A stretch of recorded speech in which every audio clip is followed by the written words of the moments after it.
Welcome back to Streamers Reloaded, my name is News and let's get right into the Tom. And today we're continuing information surrounding all the allegations covered in Wednesday's episode. So before we continue, there's a lot of these statements and tweets. So my focus here is not to read each one of these statements, but instead to take a look at the focuses and outcome of said statements. There's a lot to get through, so keep that in mind watching this video. So the first one we're going to look at does not come from a streamer, but instead the CEO of the group OPG, otherwise known as the Online Performers Group. Now this company is relevant because they look after a range of streamers, giving them monetary options similar to that of talent agencies. So one user has written a statement about the CEO, Omid Dariani. The statement focuses on the user It's Me Molly meeting this guy early in her career. Omid at the time had a senior position at Sony Online Entertainment and was well experienced in the gaming industry. Omid told Molly that the gaming industry was mostly male dominated and relationship based. Often because of that, women were often blacklisted for not doing the right thing. At a party, Omid then offered a proposition which was declined, then offered a second time and declined again. With the fear of this previously mentioned blacklisted from the industry, Molly decided to leave. So the focus of this statement is of course on Omid, who was using his power in the industry in return for sex. This one is relevant because a large amount of streamers use the OPG for opportunities in the gaming industry. So on to the outcomes for this one. First, Omid has tweeted, "I'm no longer the CEO of OPG. OPG is a special company. It's created opportunities where none existed before. The talented women and men who work there pour their hearts into it daily. Give them a chance. Please don't destroy it because you're angry at me." Since this, the client's page on the OPG website has been taken down, but looking at a web archived version of the page, there are some pretty big names here. And so of course, since this, many streamers previously working with OPG have announced they're no longer working with them. Here is the full list so far, but some of the big names in there are CohhCarnage, Dodger, KitBoga, Curvy Llama, and Ava GG. Following on, we come on to some statements about the team Method. For those who don't know, Method is an esports team mainly focused around World of Warcraft and getting those world first achievements. So first, we're looking at the member Method Josh, who was permanently banned off the platform back in early 2019. The reason had to do with the streamer PooperNoodle, who would spend time with Josh on and off stream, and now PooperNoodle has come out with a statement on what happened. The title of this twitlonger sums the statement up pretty well, but let's go through a bit. The fifth paragraph states that prior to what happened, PooperNoodle had met Josh at TwitchCon and thought he was funny. They'd spent time messaging each other and had even spent time together. The sixth paragraph goes into an example stating that they had a call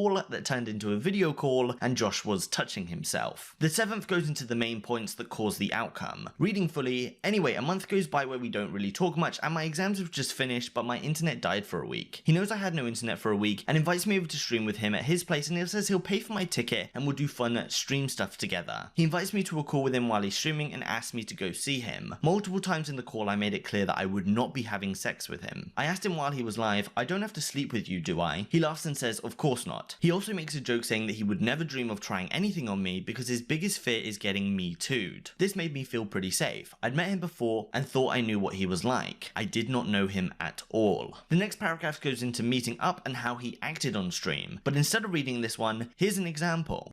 Okay, so I'm going to be... Okay, you can't be that quiet. Just speak at a normal volume. Speak at a normal volume. Shut up. Look at my hands. Are you gonna speak at a normal volume now? Alright. Okay. You gonna speak normally? What is that? Alright, good. Carry on making your character. The following paragraph states that after the stream ended, Josh was eager to go to bed and they did spoon. Following on, he has wandering hands while we spoon, asked me to go over again why I didn't want to sleep with him. I explained to him that I had feelings for him and I knew I didn't like him like that, and I only want to sleep with people that I'm sure is going to be kind to me. I was not getting that feeling from him at all. This goes on for ages. He talks and talks and then asks why I don't want to sleep with him. The next paragraph goes into detail of what exactly went down and how it happened. As previously mentioned, the title of this twitlonger sums it up. For that reason, I'm not going to read this part. Later on, PooperNoodle stated that a day or two later this was reported to the police and later talks about the toll this situation took on her. The twitlonger finishes up with, "The police investigation was dropped. They couldn't prove it happened, nor could they prove that it didn't happen. I was advised that this is what happens with most sexual assault cases in the UK. They're so hard to prove unless you basically have it on video or a witness. Yes, the case being dropped was disappointing, but I did feel relief that it was dropped. I didn't want to relive that experience in court, to fight what was going on in your head, and also fight to prove what happened to you did happen. It's exhausting. So that's the story. The title does sum it up pretty well, but that brings forward a bigger problem. This all happened in early 2019. After this event, PooperNoodle must have contacted Twitch, and with the police report there was enough evidence to ban Josh off the platform. So with all of this information, why did Method, his esports team, protect him and keep him around? Well, after this twitlonger, a few events have happened. First, Method has released a statement on Josh, saying Josh was released earlier today from Method because of his gross misconduct, followed by a quote which is somehow more of a statement saying, all of us at Method take the welfare of minors seriously, including their safety on the internet. If you feel that you have evidence that anybody inside or outside of Method has been behaving in a predatory or illegal manner, we strongly encourage you to contact the police and make a report, so that a thorough and proper investigation can occur. And this statement is one of the big problems, because Method knew about all of this. Kotaku had even released an article back when it happened. Taking a look at some of the top responses that have more likes than the original statement, the top one reads, "This is a lie. Your org told my old team at Blizzard you were looking into it 2 years ago. You knew enough, and you failed to protect your community and organization by enabling your abuser." Then the second top reading, "Imagine kicking someone within a couple days because they ninja looted a staff in a video game, but taking 2+ years to take action against a known person." Also at the bottom of the twitlonger, Method says, "It's been circulating on social media that Method and specifically the guild were internally aware of the extent of Josh's behavior. This is categorically untrue and sickening to read." And well, this has actually been proven wrong in the responses to this tweet, with a clip that comes from 11 months ago. While Josh was banned, Josh unmutes his mic and is talking about an investigation live on the Method Twitch channel. Oh, it's at the start only. Oh yeah, like I said, I don't think it'll ever go that far, but it's more just what he was saying was in terms of the police investigation. He said Josh. Mute him. This does not end there. After Method clearly ignoring everything that's happened up until the events of this week, a lot of members have decided they want out of the org. First from that of NMPlol, who announced he's requested to leave and told us through Twitch. Hear that? I think her name's PooperNoodle. Released, and it was pretty graphic, right? All things into account. And what I did yesterday was I did ask them to be released from my Method deal. And they got back to me today, and they said that they wanted to release another statement, and that and after 24 hours, I should give them 24 hours or something. So I was like, fine, because apparently maybe there's something else that we don't know, and they want to get out there. So, but I did ask to be released.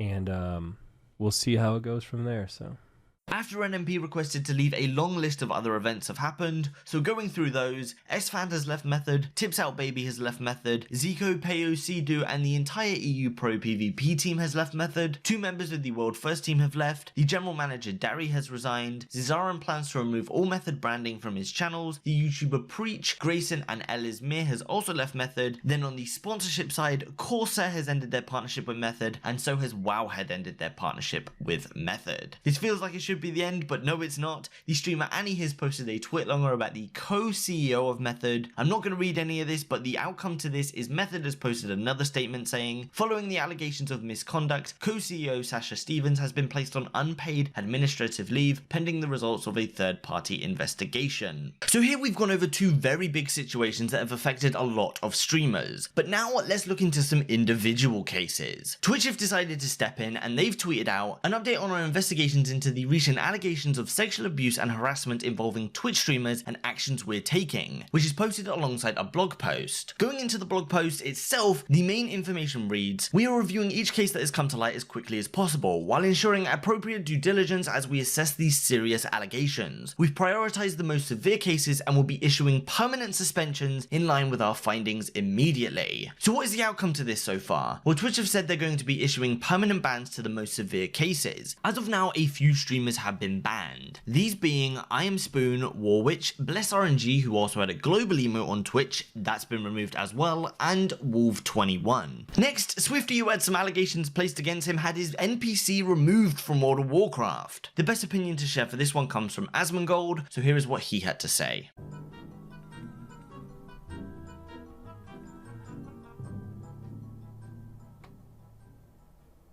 I don't like that. Like, I don't like that at all. I mean, he didn't even really get a chance to defend himself or anything.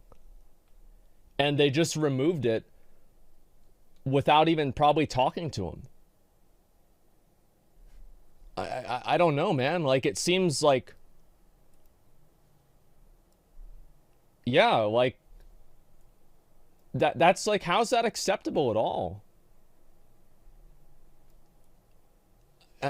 Next up, we have one from TrainWrecksTV, who claims he's being blackmailed by other streamers in the community. Train posted, "Yikes, a group of streamers have been threatening me for a year now and I've been ignoring. Advice given to me by some close friends are blackmailing me for money, hosts, and a permanent spot on the cast, or they'll make up an allegation. They just send me a message, timing is everything." So of course, with all these cancel level statements being made, Train here is saying that someone is trying to blackmail him for money and views, or they will cancel him. After this, a few responses in the replies were calling out Train, saying that he's just lying for attention, which was followed up with, "You little rats in my comments trying to manipulate this into something else to get me to say names are what's wrong with Twitter and cancel culture. Asmongold, GreekGodX, and NMPlol can vouch what I'm saying here. S my D, you default Twitter avatar losers." And Asmongold backed up Train here, responding with, "I can confirm, Train approached me with this situation a couple months ago, looking for advice regarding how to handle it." So a couple hours later, Train decided, due to the responses calling this statement fake, he followed up with, "F, you're all right. Compiling a lot of screenshots, messages, and recordings now. They forced my hand just now in DMs, saying they want to ruin me. All three individuals are male streamers for those of you creating conspiracy theories. More soon, I have a lot of work to do." After this, a twit longer was posted with the main point to take away that these people decided to drop what they were going to do. Train will not be releasing names, but did post 2 screenshots at the bottom with the messages he received today. The first with a message to him saying, "Listen man, I have one other way I can grow guaranteed, but it's not good for you, so I'd rather not go down that road. You gotta let me know. I've been offered help in exchange for things. I just want to be straight with you." And Train responded, "We'll talk after my stream. You're bugging. F is wrong with you." And the second one has an additional caption saying, "This morning's message after ignoring him for 1.5 months." Where Train received an image message saying, "Timing is everything." Train responded back with, "You're blackmailing and threat. This is all I need to see how shitty you are. Stop contacting me." And that's actually where I'm going to end today's video. There's a lot more I wanted to fit into today's video, but I also wanted to get this out at the normal time, so I am going to end it there. But if you enjoyed today's video, please leave a like, it really does help a lot. Stay safe, and I hope to see you in the next one.